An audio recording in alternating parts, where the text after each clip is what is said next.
আমরা যারা গাফলতি করি বা নেশাব পরিমাণ সম্পদের হিসাব করি না, এই যে একটা অবস্থায় আমরা সমাজে অনেকে দেখা যায় নেশাব বলতে কি বুঝি না, নেশাব বলতে বুঝি না, যার কারণে কখন যাকাত ফরজ হয়, কখন কুরবানি ফরজ হয় আমাদের কোনো খোঁজ খবর থাকে না।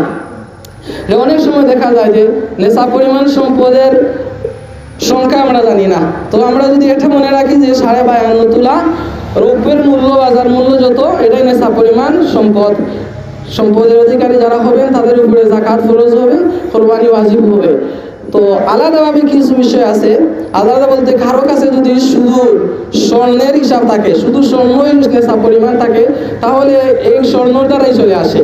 কিন্তু কিছু স্বর্ণ আছে, কিছু রূপ আছে, কিছু টাকা আছে, এইরকম তাদের হিসাবটা হচ্ছে যে 52.5 তোলা রূপার যে হিসাব, বাজার মূল্য, এই সম পরিমাণ টাকা যাদের হবে তাদেরকে অবশ্যই এই হুকুমগুলো আদায় করতে হবে।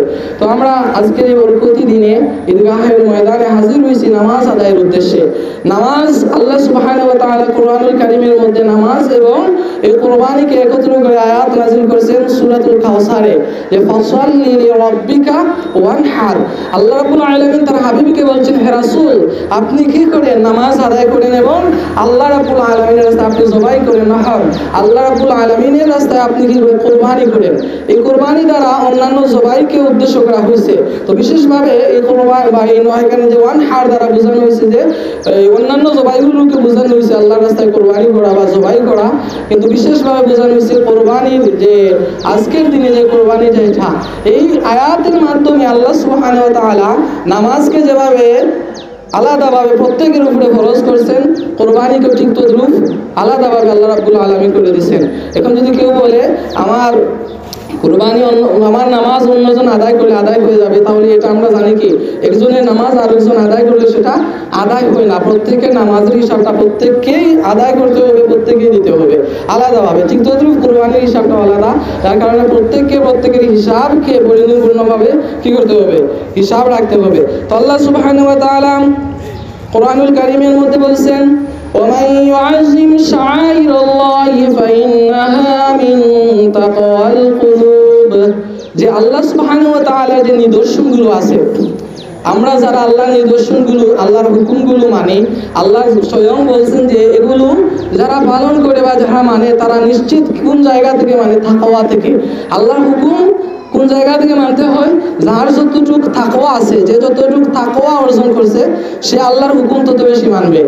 আমি আপনি এখানে সবাই আমরা জানি যে নামাজ ফরজ, রোজা রাখা, রমজানুল মুবারকে রোজা রাখা ফরজ, সত্য কথা বলা জরুরি, মিথ্যা ত্যাগ করা জরুরি, এই যে যাবতীয় বিষয় পাপাচারে লিপ্ত না হওয়া, যদি গুনাহের কাজ করি জাহান্নামের আগুনের মধ্যে আল্লাহ রাব্বুল আলামিন নিক্ষেপ করবেন, এই সবগুলো বয়ান আমরা জানি। কিন্তু মানি কতটুকু? মানি ততটুক যে যার যতটুক তাকওয়া আছে সে ততটুক মানি।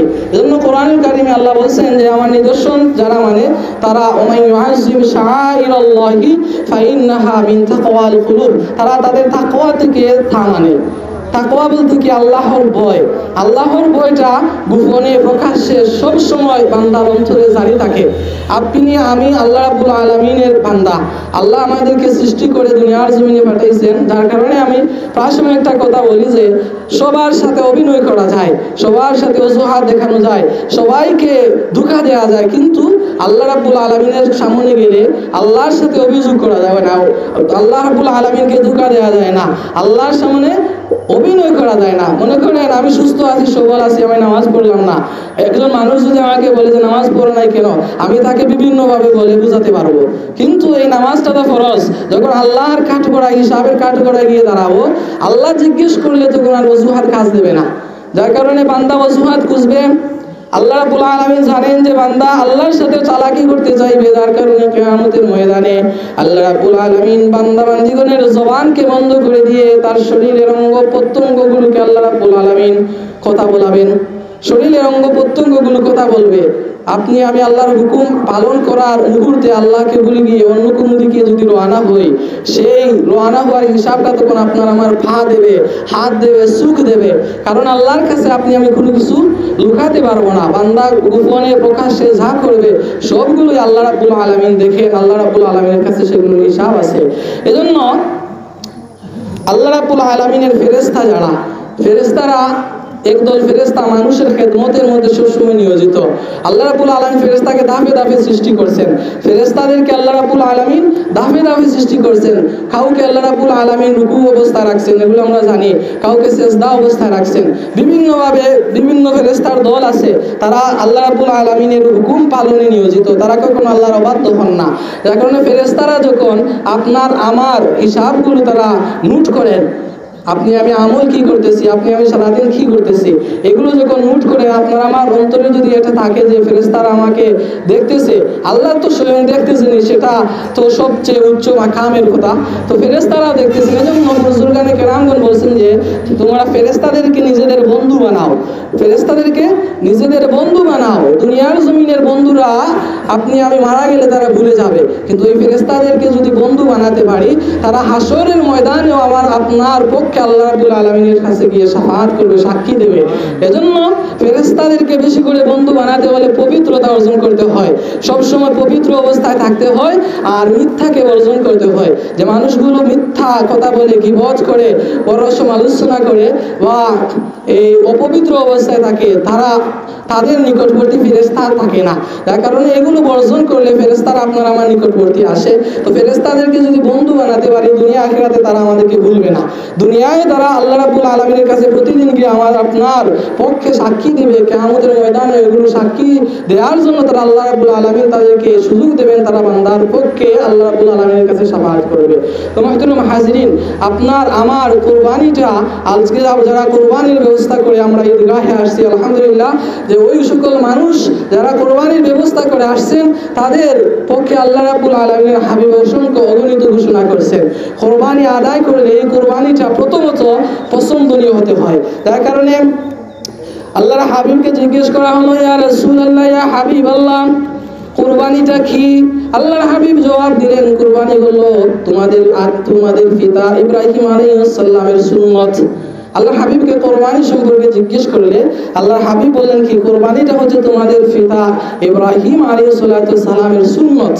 তো আল্লাহর হাবিব যখন এটা বললেন ইব্রাহিম আলাইহিস সালামের সুন্নাত, তো ইব্রাহিম আলাইহিস সালাম হচ্ছেন কি, তিনি কে মুসলিম জাতির পিতা। আমরা যে মুসলমান, আমাদের পিতা হচ্ছেন ইব্রাহিম আলাইহিস সালাম।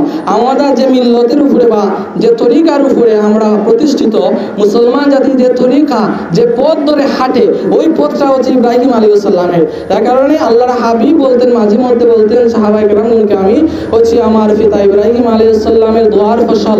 ইব্রাহিম আলাইহিস সালাম দোয়া করেছিলেন ওনার বংশে একজন মর্যাদাশীল ব্যক্তিকে আল্লাহ রাব্বুল আলামিন যেন প্রেরণ করেন। আল্লাহ রাব্বুল আলামিন ওনার দোয়া কবুল করে মুহাম্মদ সাল্লাল্লাহু আলাইহি ওয়াসাল্লামকে ওনার বংশের মধ্যে প্রেরণ করেছেন, যিনি আল্লাহর দ্বীনকে কায়েম করে গেছেন, আল্লাহর দ্বীনকে পরিপূর্ণতা দান করে দুনিয়ার জমিন থেকে বিদায় নিয়েছেন। তো ইব্রাহিম আলাইহিস সালামের মিল্লাতে ইব্রাহিম, আপনি আমি যে তরিকা বা যে পথ ধরে হাঁটি, এটা হচ্ছে মূলত প্রকৃতপক্ষে ইব্রাহিম আলাইহিস সালামের দেখানো মত।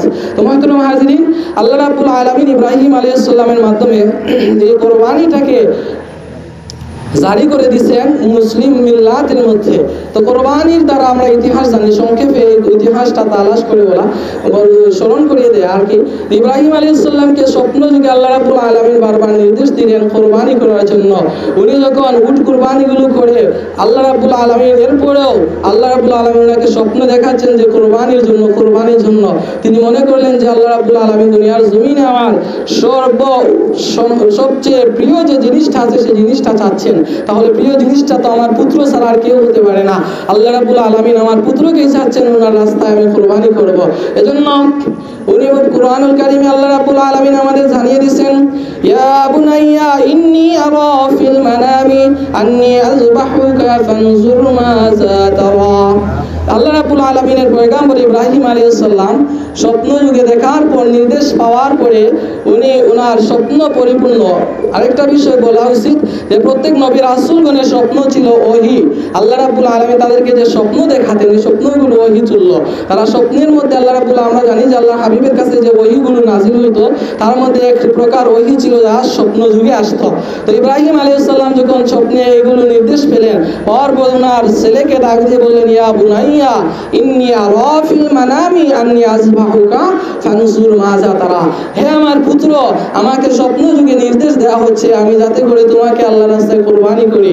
পুত্রকে যখন একথা তিনি জানালেন। পুত্রের অবস্থা বা পুত্রের যে সম্মতি আছে কিনা, পুত্রের অন্তরের অবস্থাটা তিনি পুত্রকে জানানোর পর জানতে চাইলেন। পুত্র কি বললেন? ক্বালা ইয়া আবাতি ফাআল মা তুমার, হে আমার পিতা, আপনাকে যে নির্দেশ করা হয়েছে অতি দ্রুত আপনি সেটাকে আদায় করে নিন। বাবা যেমন পুত্রটাও তেমন। দেখেন, বাবা বললেন যে তোমাকে আল্লাহর রাস্তায় কোরবানি করার জন্য আমাকে নির্দেশ করা হয়েছে। পুত্র বললেন যে আওয়াতি ফাল মা তুমার সাতাজিদুনি ইনশাআল্লাহু মিনাস সাবিরিন, হে আমার পিতা, আপনাকে যে নির্দেশ করা হয়েছে আপনি অতি দ্রুত সেটা পালন করুন, আর ইনশাআল্লাহ আল্লাহ যদি চান তাহলে আমাকে ধৈর্যশীলদের মধ্যে আপনি পাবেন। বাবাকে তিনি সম্মতি দিয়ে দিলেন, বাবা প্রস্তুতি নিয়ে নিলেন। আর পুত্র বললেন যে এই খবরটা শুধু আমার মাকে এখন দিবেন না, ওনাকে ধৈর্য ধারণ করার কথা বলবেন। যদি এখন দেন তাহলে আমার মা কি করবেন না, ধৈর্য ধারণ করতে পারবেন না। বাবাকে যখন এটা বলে তিনি বাপ পুত্র উভয় কি করলেন, প্রস্তুতি নিয়ে বের হয়ে গেলেন আল্লাহর হুকুম পালনের জন্য। আল্লাহ পিতার কাছে পুত্রকে চাইছেন। কত কঠিন একটা বিষয়, আমরা সবাই এটা জানি যে কত কঠিন একটা বিষয় যে আল্লাহ পিতার কাছে পুত্রের কুরবানি চেয়ে বসতেন। ইব্রাহিম আলাইহিস সালাম এত কঠিন একটা পরীক্ষার সম্মুখীন হয়েছেন, পুত্রকে জানানোর পর পুত্রের সাথে সাথে সম্মতি দিয়ে দিয়েছেন। আল্লাহ রাব্বুল আলামিনের হুকুম আপনি অতি দ্রুত পালন করুন। ওনারা মিনা প্রান্তরে কুরবানি জায়গায় যখন রওনা হলেন, রওনা হয়ে গিয়ে অতি দ্রুত, যত দ্রুত সম্ভব এই কাজটা সম্পূর্ণ করার জন্য বাপ পুত্র উভয়ের মধ্যে একটা তড়িঘড়ি দেখা গেছে। ইব্রাহিম আলাইহিস সালাম একটা ধারালো ছুরি সাথে নিছেন আর একটা রশি নিছেন। এই দুইটা জিনিস নিয়ে ওনারা রওনা হয়ে গিয়ে শেষ পর্যন্ত এই ছুরি দ্বারা পুত্রের গলার মধ্যে যখন ছুরি ছাড়িয়ে দিয়েছেন, আল্লাহ রাব্বুল আলামিন তখন বলেছেন কাদ সাদ্দাকাতার রুইয়া ইন্না কাযালিকা নাজিল মুহসিনিন। আল্লাহ সুবহানাহু ওয়া তাআলা ওনার পয়গম্বর ইব্রাহিম আলাইহিস সালামকে ডাক দিয়ে বললেন, হে আমার পয়গম্বর, আপনি আপনার স্বপ্নকে সত্যি বাস্তবায়ন করে দিয়েছেন। আর মুহসিনিন যারা, মুত্তাকি যারা হয়, পরহেজগার বান্দা বান্দিগণ কি এভাবেই তারা তাদের উত্তম তাদের কাজের প্রতিদানটা তারা এভাবেই পায়। আল্লাহ রাব্বুল আলামিন কি করেছেন, তখন পুত্রকে বা পিতা পুত্রের এই পরীক্ষা যখন তারা উত্তীর্ণ হয়ে গেলেন, আল্লাহ যখন ইব্রাহিম আলাইহিস সালামকে বললেন, ঘোষণা দিলেন যে কাদ সাদ্দাকাতা রুইয়া, হে আমার পয়গম্বর, আপনি আপনার ইন্না কাযালিকা নাজিল মুহসিনিন, হে আমার পয়গম্বর, আপনি আপনার স্বপ্নকে বাস্তবে রূপ ধারণ করে দিয়েছেন। আল্লাহ রাব্বুল আলামিন এই প্রতিদানটা দিয়েছেন, জান্নাতি দুম্বা পাঠিয়ে দিয়ে, জান্নাতি পশু পাঠিয়ে দিয়ে পুত্রের বদলে বাপ পুত্রের এই কুরবানির মধ্যে জান্নাতি পশু দিয়ে কুরবানিটা আল্লাহ রাব্বুল আলামিন পরিবর্তন করে দিয়েছেন। অথচ আল্লাহ রাব্বুল আলামিন পিতার কাছে পুত্রকে চেয়েছিলেন। এর থেকে শিক্ষা কি? এর থেকে আমাদের শিক্ষা অর্জন করার বিষয়টা হচ্ছে যে আল্লাহ সুবহানাহু ওয়া তাআলা যখন যে নির্দেশ দিবেন, তখন সে নির্দেশটা কোনো রকমের অজুহাত না দেখিয়ে বান্দা বান্দিগণ পালন করতে হবে। এখানে কোনো অজুহাতের কোনো জায়গা হবে না। আল্লাহ যে নির্দেশ দিবেন, নির্দেশটা প্রতিটা মানুষকে পালন করতে হবে। আল্লাহর নির্দেশে কোনো অজুহাত দেখানো যাবে না। এজন্য ইব্রাহিম এবং ইসমাঈল আলাইহিস সালামের এই কুরবানি আল্লাহ রাব্বুল আলামিন পরবর্তী সময় ধরে কিয়ামতের আগ পর্যন্ত আল্লাহ রাব্বুল আলামিনকে যারা মানবে তাদের উপরে আল্লাহ রাব্বুল আলামিনের বিধান জারি করে দিয়েছেন। দুরূদ শরীফ পড়ে সাল্লাল্লাহু আলা সাইয়্যিদিনা ওয়া মাওলানা মুহাম্মদ ওয়া আলা আলিহি ওয়া সাহবিহি ওয়া সাল্লাম। সাল্লাল্লাহু আলা সাইয়্যিদিনা ওয়া মাওলানা মুহাম্মদ ওয়া আলা আলিহি ওয়া সাহবিহি ওয়া সাল্লাম। তো কোরবানিটা পশু জবাই করতে হয়, বান্দা বান্দিগণকে আল্লাহ যে সামর্থ্য অর্থ সম্পদ দিয়েছেন এর থেকে ক্রয় করে কোরবানির পশু ক্রয় করে সেটা আল্লাহর রাস্তায় জবাই করতে হয়। তো আল্লাহ রাব্বুল আলামিন তার হাবিবকে বলছেন যে কুল ইন্না সালাতি ওয়া নুসুকি ওয়া মাহইয়ায়া ওয়া মামাতি লিল্লাহি রাব্বিল আলামিন। হে রাসূল, আপনি বলুন আমার নামাজ, নুসুকি যেটা, নুসুকি যারা কোরবানি বোঝানো হয়েছে, আমার নামাজ, আমার কুরবানি, আমার জীবন, আমার মরণ সব কিছু লিল্লাহি রাব্বিল আলামিন, জগতের প্রতিপালকের জন্য, আল্লাহ রাব্বুল আলামিনের জন্য সব কিছু। এজন্য একটা বিষয় আছে, আমরা সবাই একটা বিষয় জানি যে কোরবানির গোশতটা আলাদাভাবে মজা লাগে। যারা কোরবানির গোশত আমরা খাই, দেখা যায় অন্যান্য গোশতের চাইতে কোরবানির গোশতের মজাটা আলাদা। কারণ কি? এখানে কারণটা দেখেন, আল্লাহ রাব্বুল আলামিনের রাস্তায় যে জিনিসগুলো দান করা হয়, আল্লাহ রাস্তায় যে জিনিসগুলো ফাটানো হয়, প্রত্যেকটা জিনিসটাই সম্মানের। কিন্তু কোরবানির পশুর যে গোশতটা দেখুন, আপনি অন্য সময় যদি কোনো পশু জবাই করেন, ওই পশুর চাইতে কোরবানির পশুর গোশতগুলো মজা লাগে বেশি। কারণ কি? এই কারণটা হচ্ছে এটা যে এখানে লিল্লাহিয়ত যেটা অর্থাৎ আল্লাহর রাস্তায় বা উদ্দেশ্য যেটা, এই উদ্দেশ্যটা স্বচ্ছ থাকে। যারা কোরবানি দেয়, বেশিরভাগ মানুষের, কিছু মানুষের হয়তো রূপ দেখানোর ইয়া থাকে বা মানুষকে দেখানোর উদ্দেশ্য থাকে, কিন্তু বেশিরভাগ যারা কোরবানির ব্যবস্থা করেন, কোরবানি দেন, তাদের উদ্দেশ্যটা লিল্লাহি রাব্বিল আলামিনের জন্য থাকে। এই আল্লাহ রাব্বুল আলামিনের জন্য যার যত বেশি এই কোরবানির নিয়তটা থাকবে যে আল্লাহর রাস্তায় দিচ্ছি, আল্লাহর সন্তুষ্টি অর্জনের জন্য এই কোরবানিটা করতেছি, এই যে আল্লাহর লিল্লাহিয়ত যেটা এটা বেশি থাকার কারণে এই কোরবানির গোশতটার মধ্যে স্বাদ বেড়ে যায়। অন্য পশু আপনি একটা যদি কোরবানির নিয়তে জবাই করেন আর একটা অন্য উদ্দেশ্যে জবাই করেন, দুইটার গোশত একত্র করলে কোরবানির গোশতটার স্বাদ বেশি থাকবে। এটা আপনি আমি যদিও মুখে স্বীকার না করি, এটা বাস্তবে রূপ ধারণ করবেই করবে।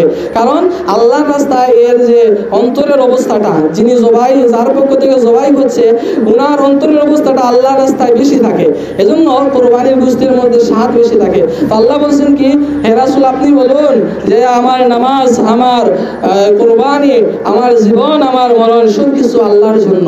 আল্লাহর জন্য আপনি আমি এই আয়াত থেকে শিক্ষা গ্রহণ করতে হবে কোনটা, সেটা হচ্ছে যে আল্লাহর জন্য আমার আপনার জীবনটা হতে হবে। আমার আপনার জীবনের সব কাজ কর্ম, যাবতীয় যত কিছু কর্ম, সবগুলো যতক্ষণ পর্যন্ত আল্লাহর জন্য না হবে ততক্ষণ পর্যন্ত আপনার আমার জীবনের এই জীবন পাওয়াটা পরিপূর্ণতা লাভ করবে না, সফলতা আসবে না। তো আল্লাহর কাছে কি যায় না, লা ইয়ানালাল্লাহু লুহুমুহা ওয়ালা দিমাগুহা ওয়ালাকিন ইয়ানালুহু তাকওয়া মিনকুম।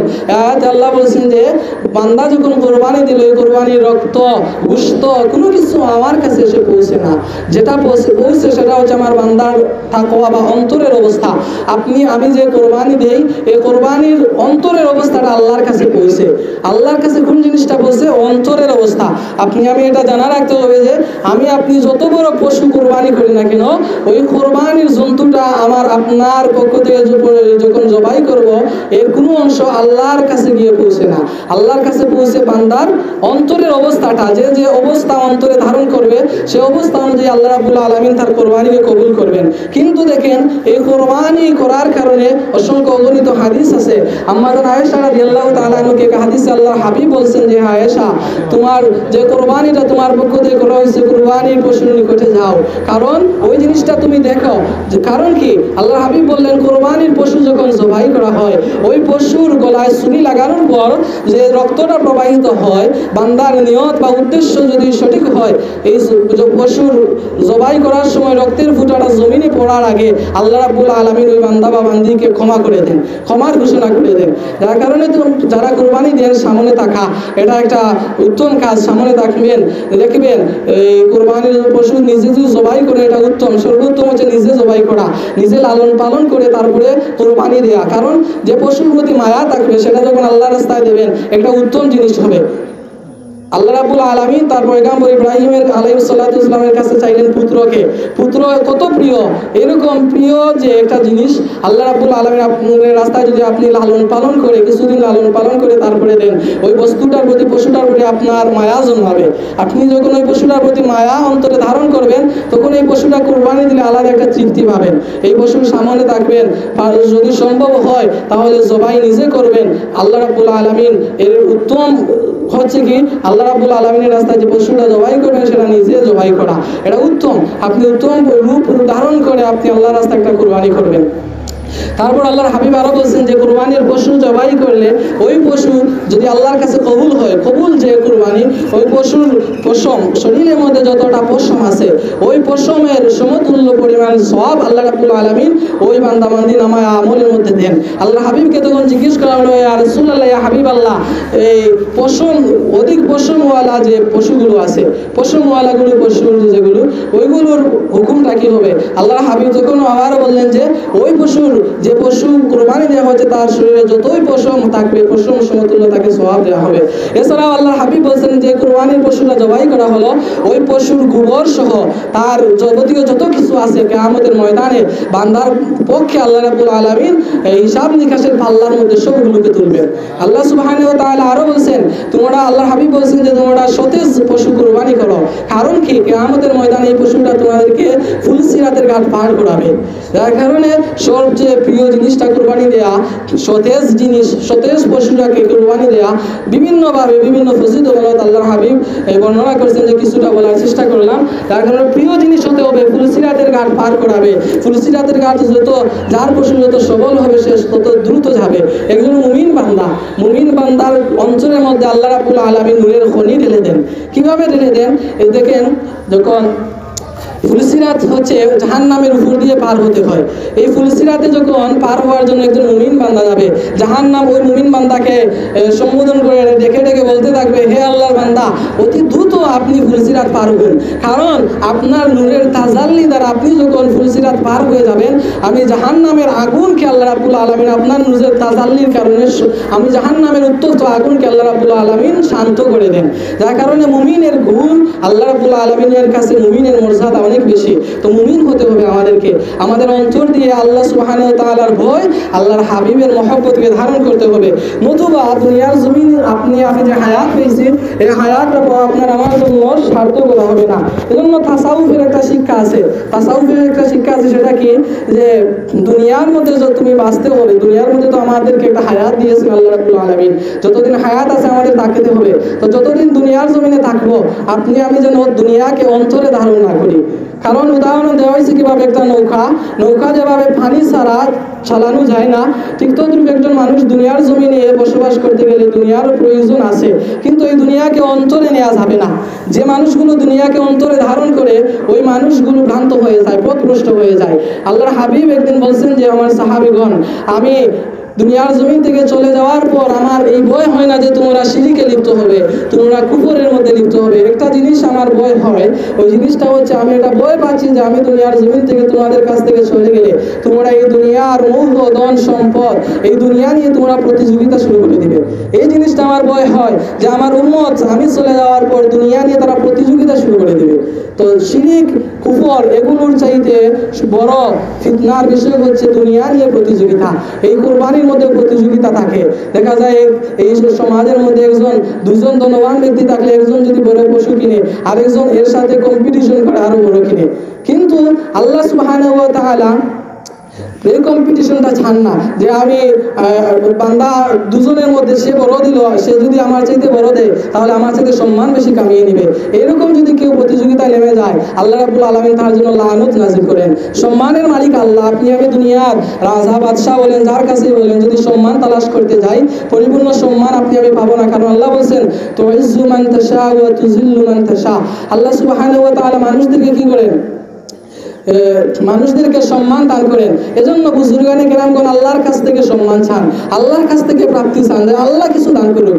আল্লাহ যদি অল্প দান করেন সেটা আপনার আমার জন্য বেশি। তার কারণে মানুষের কাছে কোনো কিছু চাওয়া, মানুষের কাছে কোনো কিছু আশা করা, এগুলো উচিত না।